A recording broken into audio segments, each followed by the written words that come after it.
Hello tout le monde, j'espère que vous allez bien, moi ça va très bien. Cette semaine on s'intéresse aux fusions, avec la fusion qui a été avortée entre le club d'Oxford et le club de Reading dans les années 80. Surtout qu'aujourd'hui on vit à un moment où il y a des fusions entre des clubs, mais il y a aussi des consortiums avec aujourd'hui des gros groupes qui contrôlent plusieurs clubs à l'image du City Football Group, à l'image du groupe Red Bull. Donc c'est très intéressant aussi de voir le côté fusion de club qui est aussi très intéressant à traiter. Avant que cette vidéo commence pleinement, n'hésitez pas à vous abonner à cette chaîne YouTube pour me donner un petit peu de force. Voilà, je vous en remercie d'avance. N'hésitez pas également à mettre un petit like, à partager cette vidéo pour m'inciter, pourquoi pas, à faire plus de vidéos, mais aussi à partager mon contenu à des personnes qui ne me connaissent pas encore. On continue notre thématique aujourd'hui sur le foot anglais. On reste bien évidemment sur notre ligne éditoriale et on s'intéresse aux fusions entre deux clubs historiques quand même du football anglais, car le club de Reading et le club d'Oxford sont deux clubs qui ont connu la deuxième division anglaise dans le début du XXe siècle, et c'est des clubs qui ont connu il y a une vingtaine d'années, même un peu plus, hein, dans les années 90, la première division en Angleterre. Et nous on s'intéresse à une partie juste avant la première division qu'a connue Reading dans les années 2000, et la première division qu'a connue Oxford dans les années 90 plus tôt.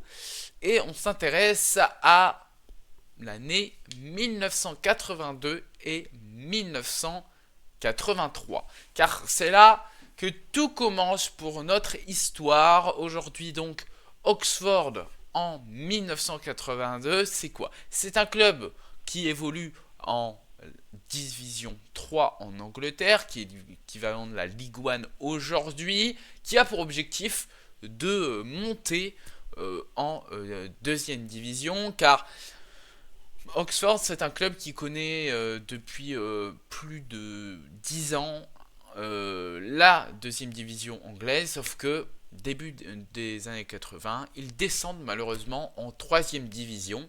Et donc forcément, ça met un petit peu un coup au moral à tout le club, et financièrement déjà le club bat un petit peu de l'aile. Et là, cette descente en troisième division complique vraiment les choses financièrement. Donc il faut réussir à reprendre un petit peu les finances du club pour les améliorer, surtout que on a le club qui a été sauvé de justesse de la faillite en janvier 1982 par un milliardaire local qui s'appelle Robert Maxwell. Retenez bien son nom car c'est l'un des personnages principaux. C'est le personnage même. C'est le personnage principal de notre histoire. Robert Maxwell, qui lui a vraiment envie de faire grandir le club d'Oxford. Il le rachète dans une situation très compliquée, mais pour lui, Oxford peut être un top club en Angleterre. On connaît déjà la ville d'Oxford, qui est reconnue dans le monde entier pour son université. Donc pour lui, tout simplement, Oxford peut être aussi une plaque tournante pour le foot. Et donc pour lui, il faut vraiment rétablir la santé financière du club, mais il veut aussi augmenter le nombre de fans de ce club.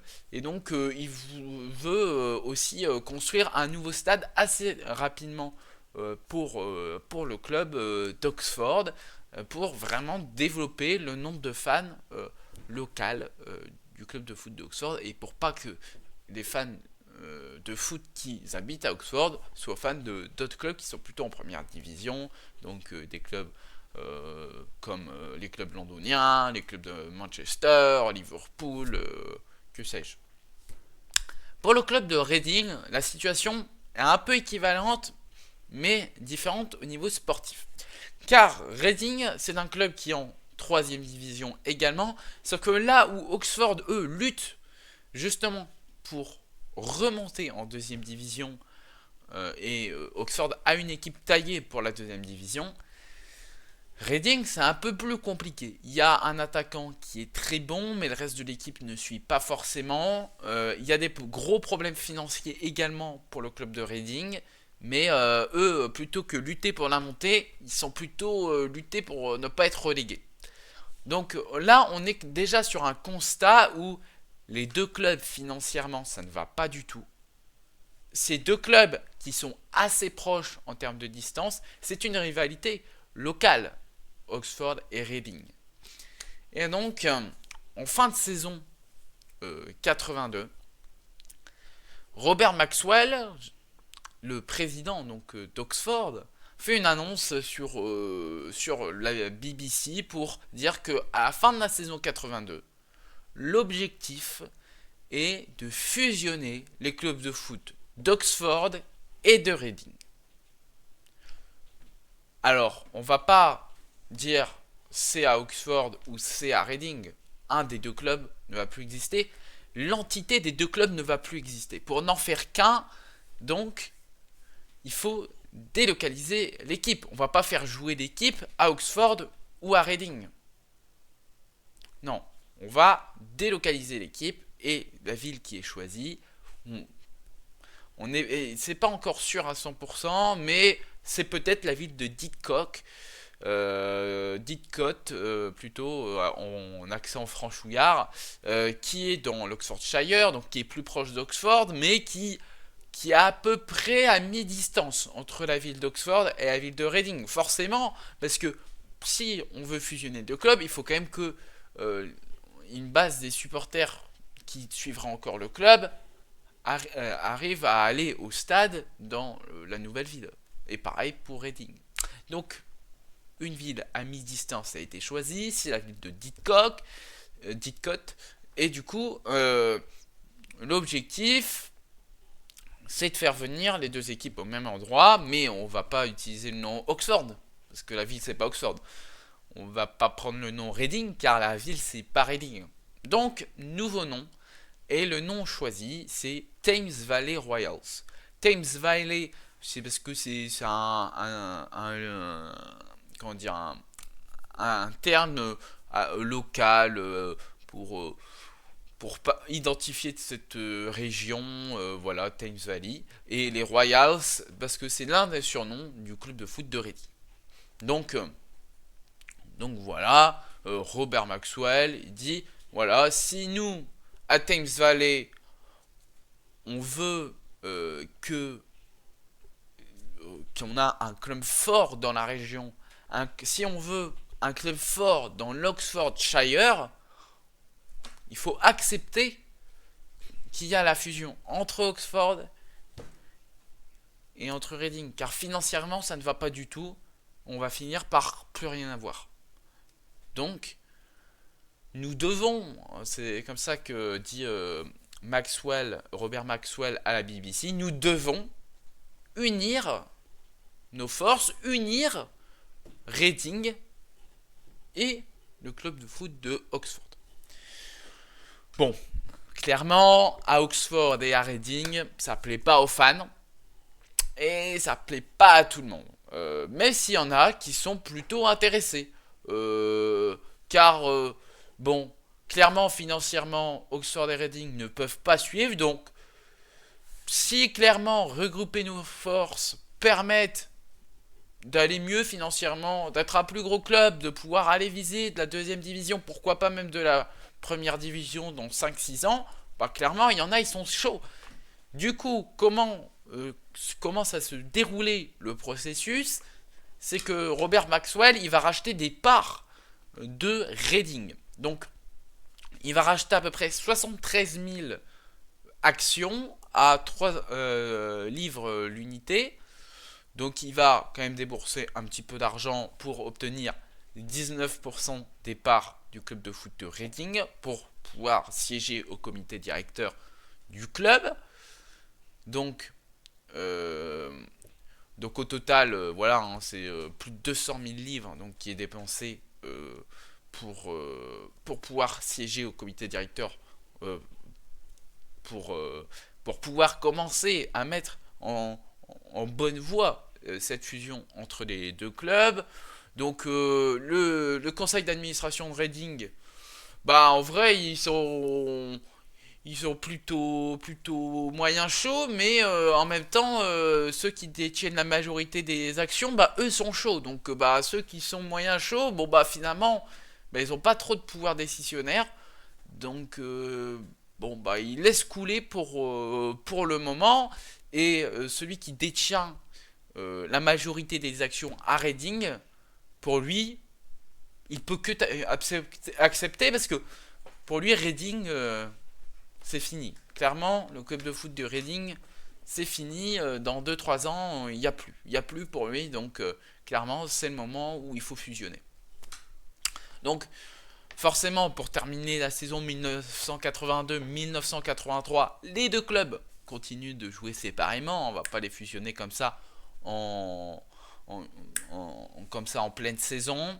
Donc, Thames Valley, donc qui serait le nouveau club, commencerait à jouer à partir de la saison 1983-1984 sous leur nouveau nom, sous leur nouvelle couleur. Et forcément, le club n'a pas de stade. Il n'y a pas de stade utilisable à Didcot. Donc au début, il serait prévu de faire que un match à domicile se jouera à Oxford. Ensuite, l'autre match à domicile 2 semaines après se jouera du côté de Reading. Puis inversement. Bon bref, c'est assez la galère. Forcément,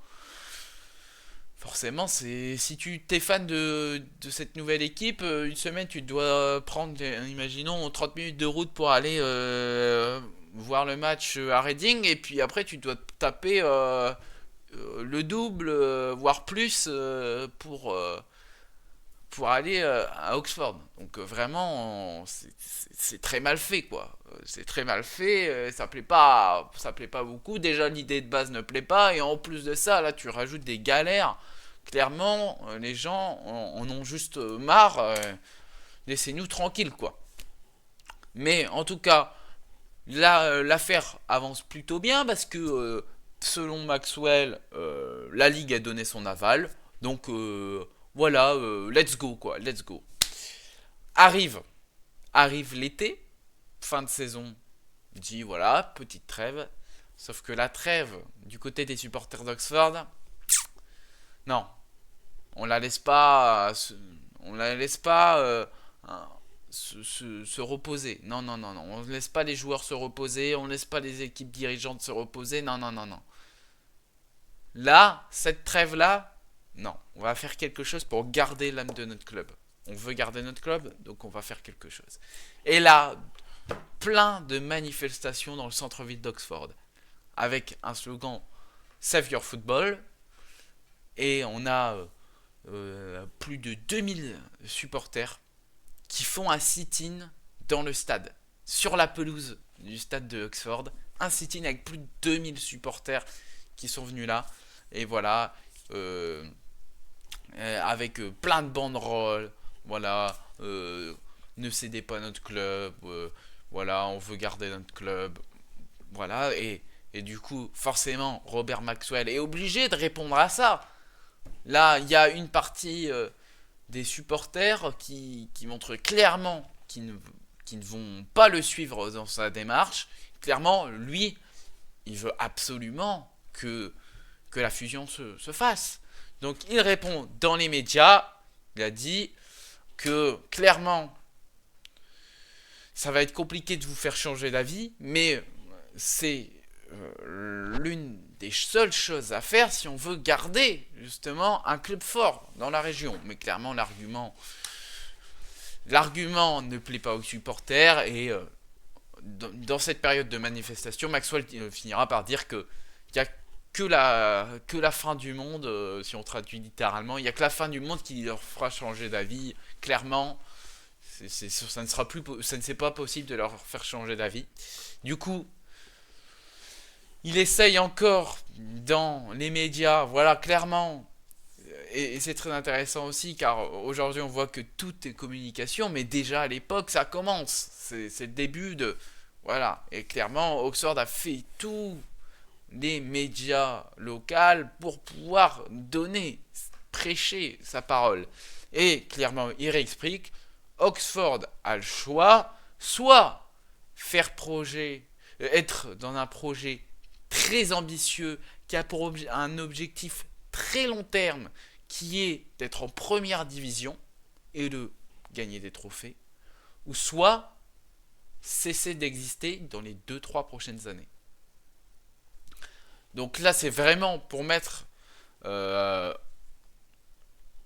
au fait accompli des supporters d'Oxford. Et en plus de ça, là où au départ toute la communication se fait par Robert Maxwell, donc président d'Oxford, et il a 19% des parts de Reading, on a aussi le capitaine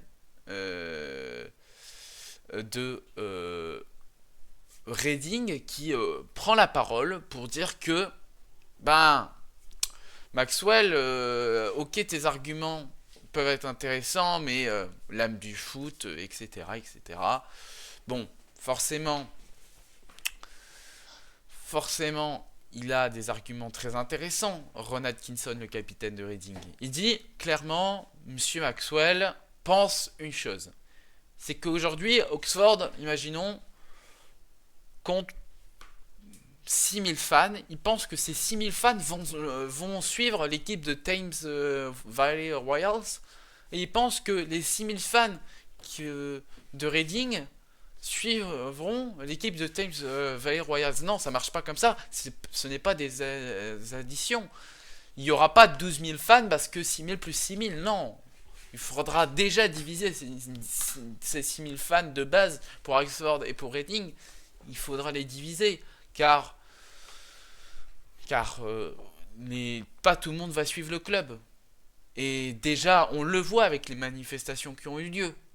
Pas tout le monde va le suivre et la plupart des gens sont en désaccord, même à Reading. Car à Reading, les supporters ne sont pas contents et dans le comité directeur, des choses commencent à tourner.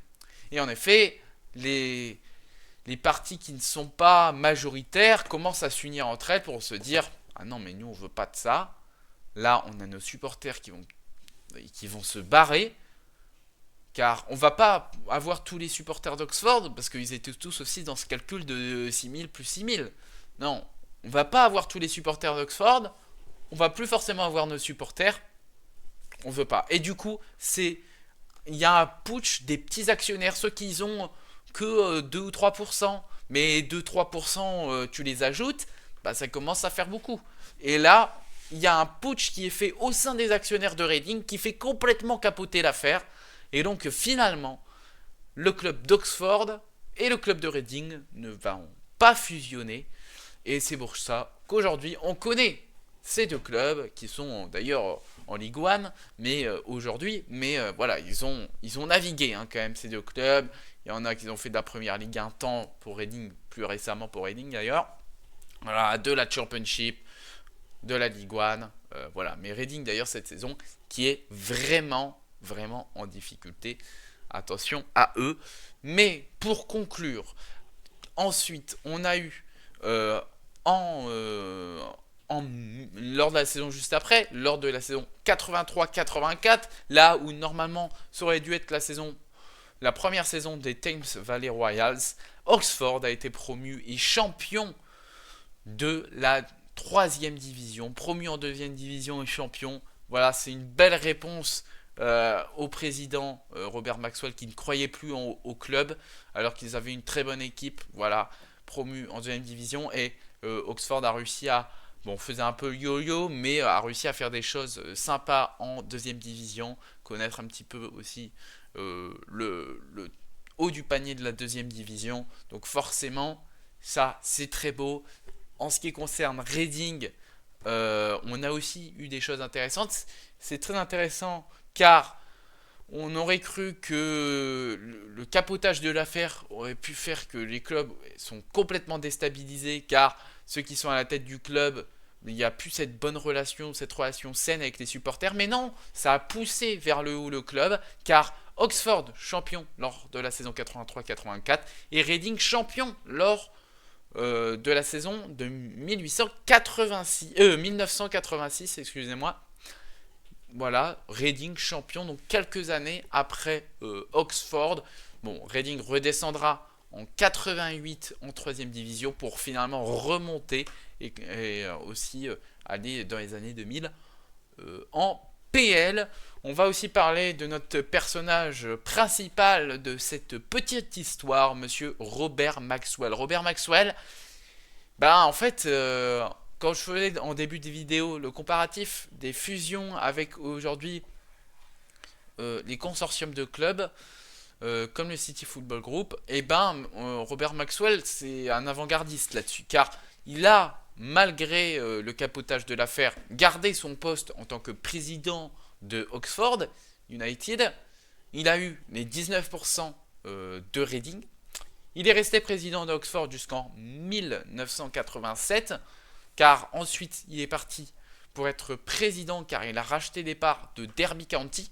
Donc à son actif, il y a 19% des parts de Reading, une bonne partie des parts de Oxford, plus une partie des parts de Derby County. Ensuite, il continue avec le rachat d'une partie des parts du club de Watford, sauf que là, la ligue anglaise dit non, là t'abuses. Parce qu'en fait, il y a un règlement qui dit qu'au bout de tant de parts dans tant de clubs, c'est mort. Enfin, du moins à l'époque. T'as 3 départs dans 3 clubs, ça va, mais là, quand tu commences à en avoir dans 4, tu commences à avoir un petit souci. Le mec pensait vraiment pouvoir avoir des parts pour Oxford, Reading, Derby, Watford. La Ligue lui a dit non. Bon, malgré tout, du coup, il gardera quand même des parts pour Oxford, Reading et Derby County. Il n'aura pas les parts de Watford, mais il a déjà des belles parts dans 3 clubs, ce qui est plutôt pas mal. Mais il les gardera jusqu'à sa mort en 1991, mort d'ailleurs un peu étonnante, un peu mystérieuse. Voilà, il est mort d'une chute de son yacht dans les îles Canaries. On ne sait pas si quelqu'un l'a poussé, ou un suicide, ou une glissade, on ne sait pas. Mais voilà, il est mort d'une chute de son yacht aux îles Canaries. Voilà, c'est comme ça que termine cette petite histoire. On a quand même des choses à noter pour un petit peu se dire que voilà, si on devait écrire un livre et dire les étapes à réussir pour une bonne fusion, on peut retenir 5 ou 6 idées. Déjà, clairement, respecter la géographie des lieux. Clairement, il ne faut pas fusionner et partir je ne sais où. Non, il y a quand même un respect sur la géographie des lieux. Ensuite, clairement, il ne faut pas prendre pour des cons les supporters, car bon, ils voient très bien que tu veux dénaturer le club si tu ne respectes pas les différentes idéologies des clubs.